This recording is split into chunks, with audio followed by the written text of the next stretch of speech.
Really quickly, students will roll into your class, take attendance, have them complete the CY1 evaluation on their Canvas page, and tell them to go to day 8 of their planners and reflect on the quote below. Once you've done that, say this prayer, St. Ignatius of Loyola, pray for us, the mute unmute protocol, and then finally go over to, this is part 1 of our agenda. We're going to do a dice breaker, dyad, an authenticity prayer model, and review the images of St. Ignatius via the olive. So for the dice breaker, I think this is a really fun activity. You're going to give them approximately 5 minutes. You're going to copy and paste this into the chat. But essentially what we want students to do, you're going to put this in the chat, it's a virtual dice. Make sure they do 6 sides. And they're going to roll. So if I rolled a 5, then I'm going to talk to my partner and ask, or provide for my partner my favorite something. So maybe my favorite food or vacation spot or favorite thing to do. Once I've done that, my partner is going to roll. So I'm going to refresh. My partner is going to roll. He got a 1, so he's going to tell me either a most embarrassing or most memorable moment. And they're going to do that for a while and tell them that the whole point is to get to know one another, to practice that active listening skill, and to enjoy. The thing is that they won't have this visual when they're in breakout rooms, so you really need to copy paste this as well as the link in the chat for them to do this activity well. Once that happens, we're going to guide them to that planner again, and they're going to notice their planner has a thing called a Freire model. Review the Freire model. You're going to go over with your breakout room partner that you just did this dice breaker with this idea of authenticity. You're going to define it without using the word authentic and not using Google. I want you to define it. I want you to list characteristics that describe it. Come up with examples of things that you consider to be authentic and come up with things that, in your opinion, are not authentic and why. Give them about 5 minutes to do that in their breakout rooms, or 6 to 7 minutes. If they have time, you can lead them to that special sauce and figure out how does it connect to this to the quote for today. Then, as a large group, you're going to go ahead and have somebody provide a definition, characteristics, examples, non-examples. My advice with Zoom is to do the present overlay. There's an opportunity to have tools and edit on top of the slide deck. So write out what students are saying for the definition, characteristics, examples, non-examples.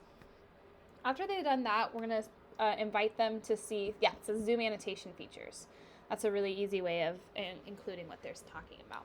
Then we're going to go ahead and review some images. So we're going to put up this first image and ask them what they notice. Hopefully they see that he looks kind of somber.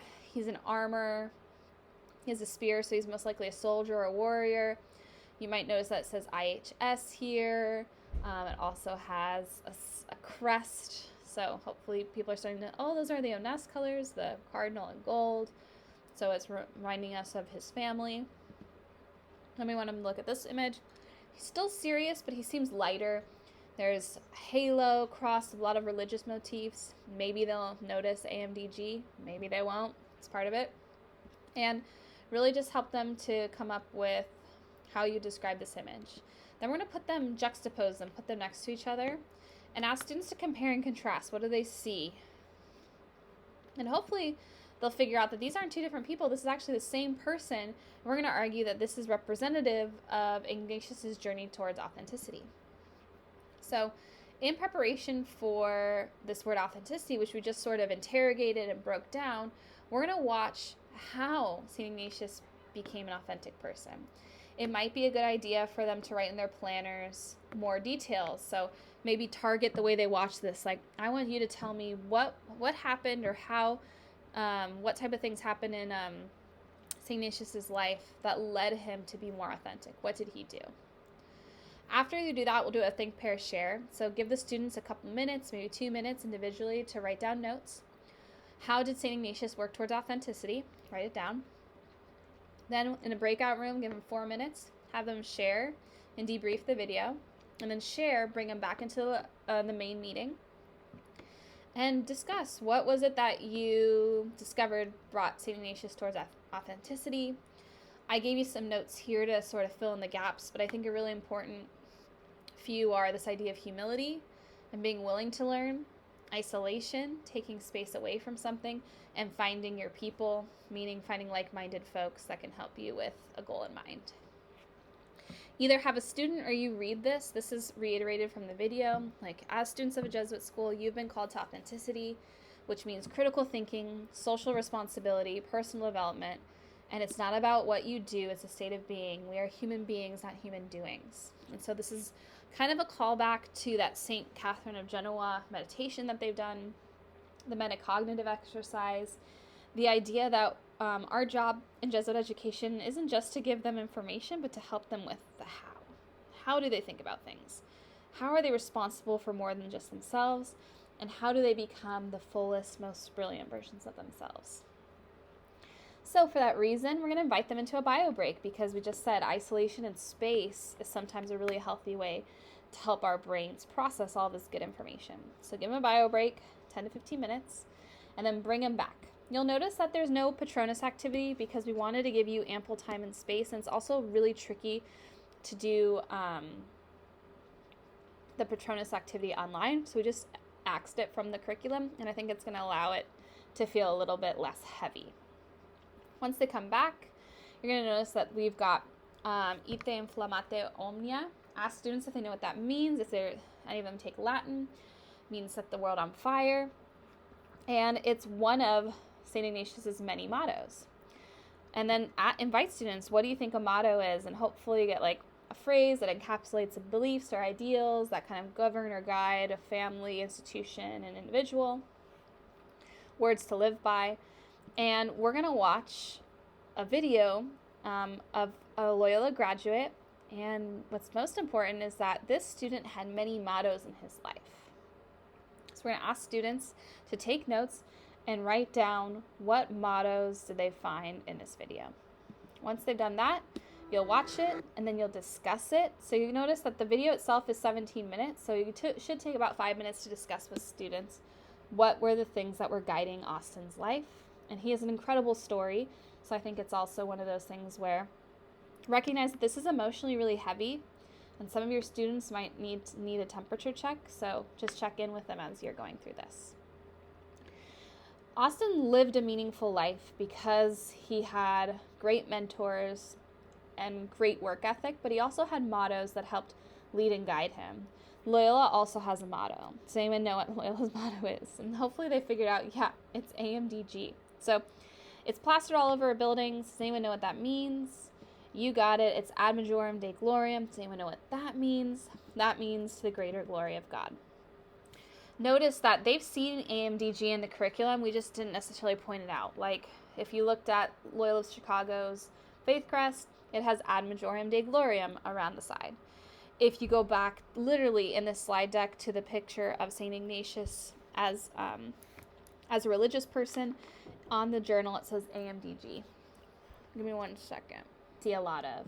So we want students to come up with their own motto. We recognize the power of really speaking into existence what we want to become, because by doing that we're setting goals for ourselves, and we're also it's cheesy and some of the kids are going to laugh at you for saying this, but it's manifesting.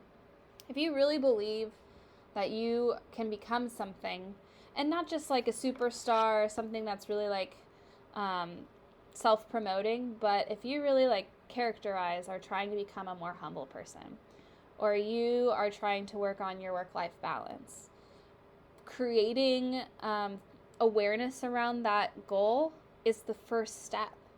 And that's why people do those affirmations. It's really helpful for students to know that what you're doing is you're reminding yourself of who you are and what you are hoping for. And CY1 curriculum has given you a lot of things to consider, like these quotes. Throughout your planner, you're going to notice all of these quotes are here because it's data. It's information, it's wisdom that's been passed down. In many ways, these are mottos that these people have come up with, and so we're asking our students to consider that for themselves. We also, the CY program isn't some aimless experience. It really is steeped in our Jesuit heritage. This comes from a quote from one of our steering documents. Jesuit education aims for human excellence, men and women of conscience, competence, compassion, and commitment. You'll notice that every phase of CY fits into this idea of moving towards human excellence. We also, you, the facilitator, have come up with your own mottos. This is where you include it and show it in conjunction with the faith crest, because it's a holistic picture of who you are. Here we see PJ. We see PJ's initials. We see what class he is. We see the things that make PJ PJ. We see his community. We see how he believes community should be. And we also see the habits that he has in order to achieve his motto. It's a complete picture, and so we want students to create a complete picture of themselves to help guide and orient them in their freshman year.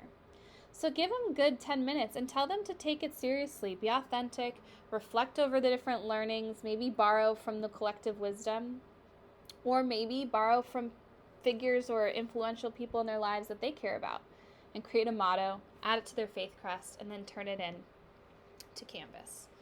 Once they've done that, provide some space for that. You're going to notice we provided 25 minutes, which is a long time. Just temperature check, see how the students are doing. Come back, optimize your video, watch this You Are Loyola video, and tell them this is actually a fruit of someone following their authenticity. This is a video by Jimmy Dune, this is a song by Jimmy Dune and Charlie Veal, class of 19. They created this song as a way to connect alum to Loyola, but also just as something that is formative. I mean, most people at Loyola, most students know this song, even teachers, colleagues. It's reminiscent of how they feel to be here. They created this connection, and that was their stamp that they left on Loyola. And in many ways, you are now Loyola. You've been through this onboarding process, this orientation experience. You're part of the narrative. You're part of our crest. You're part of our crew. But the journey begins now. And how you live out that journey, we wanted you to be intentional. So your crest, your motto are there to remind you of who you are, but also what you are becoming and what's important. So once we do that, we're going to say, see you at orientation. Orientation's coming up. We'll see you, depending on what grade level you're in, you will be either in CY 1, 2, 3, or 4. There is a senior, so just to be mindful of that. And that Cub Year 1 and Cub Year 2, specifically for the transfer students, we're going to get into detail in the next slide. But that we're not somebody that's just going to give you a bunch of information and drop you. Christine and PJ, you are mentors to these students, and you have to make sure that they understand that you're here for them. For the transfers, you're going to be checking in with them quarterly. For the first year students, they're going to be assigned to a new facilitator for the school year. For sophomores, we just want to let them know that this is what's kind of coming up. And then for your one senior, just mention to him that it has a lot to do with the senior service project, and to hang tight if he wants more details on that. And that is your last class. Say goodbye, wish them luck, and that's all we can ask for.